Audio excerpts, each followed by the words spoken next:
جو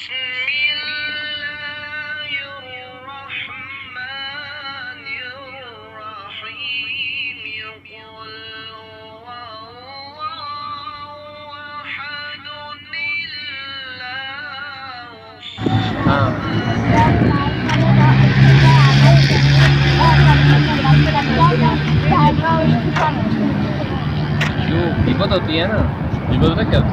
پہلی بات تو یہ ہے کہ کسی کا نام لے کر اس کی شکایت لگانا، کسی کا نام لے کر اس کی شکایت لگانا، یہ کیا ہے؟ یہ غیبت ہے۔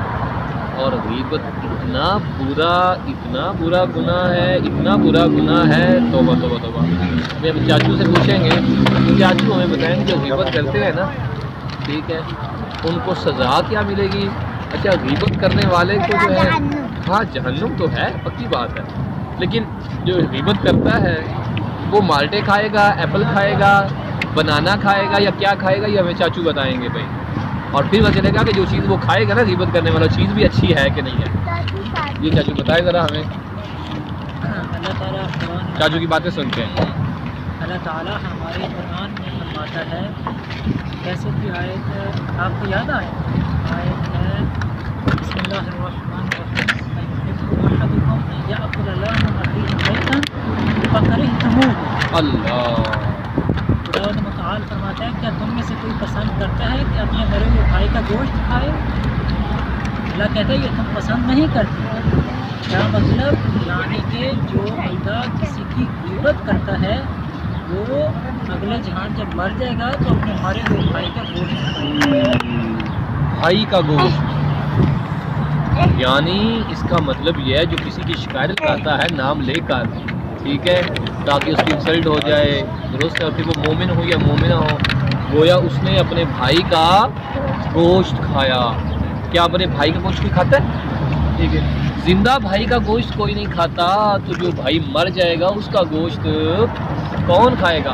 آپ دیکھو، آپ لوگوں کے جو بھائی ہیں، ٹھیک ہے، بھائی آپ کا بھائی مسلم ہے، علی بہجت ہے، میرے بھائی ہیں، اگر میں کسی کی شکایت لگاؤں اس کا نام لے کر اور وہ مومن ہوگا، گویا میں نے ایسے کاٹ کے اپنے بھائی کا گوشت کھا لیا۔ کیا کھا لیا ہے؟ گوشت۔ اب ہم کربلا جا رہے ہیں، اتنے لوگ شکایتیں لگائیں گے نا راستے میں مومنوں کی، گویا انہوں نے مشی نہیں کی ہے بلکہ اپنے بھائی کا گوشت کھایا ہے، حتیٰ کہ وہ گوشت دانتوں میں پھنس بھی جاتا ہے اور اتنی گندی بدبو آتی ہے، توبہ توبہ توبہ۔ یہاں اتنی بدبو آئے گی تو قبر میں کتنی بدبو آئے گی۔ اور جو غیبت کرتا ہے، پھر اب بتائیں، غیبت کرنے والا اپنے بھائی کا گوشت کھائے گا، وہ بھی کچا، پھر بدبو آئے گی، ٹھیک ہے۔ اب مجھے بتائیں، جس کے منہ سے گندی بدبو آئے امام زمانہ اس سے دوستی کریں گے؟ نہیں۔ مولا حسین کریں گے؟ نہیں کریں گے۔ سرکار ہمارے آخری نبی کریں گے؟ نہ نبی کریم صلی اللہ علیہ وسلم دوستی کریں گے۔ بی فاطمہ بھی دوستی آپ لوگوں سے نہیں کریں گی، ٹھیک ہے۔ حتیٰ کہ جب آپ لوگوں کے منہ سے اسمیل آ رہی ہے تو آپ کے بابا سے بات کرتے ہیں، بابا سے کہیں گے جائیں آپ برش کر کے آئیں، ٹیسٹ کر کے، کہتے ہیں نا۔ اور اس کے گندے گوشت کی گندی بدبو، توبہ توبہ۔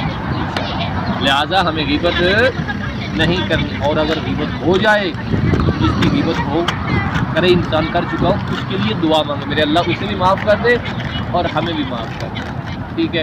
جلدی سے ایک تسبیح اللہم صلی علی محمد وآل محمد پڑھ کے، یا استغفر اللہ ربی واتوب الیہ پڑھ کے، پروردگار اس کا ثواب جس کی میں نے غیبت کی ہے اس کے نام اعمال میں لکھ دے اور مجھے معاف کر دے۔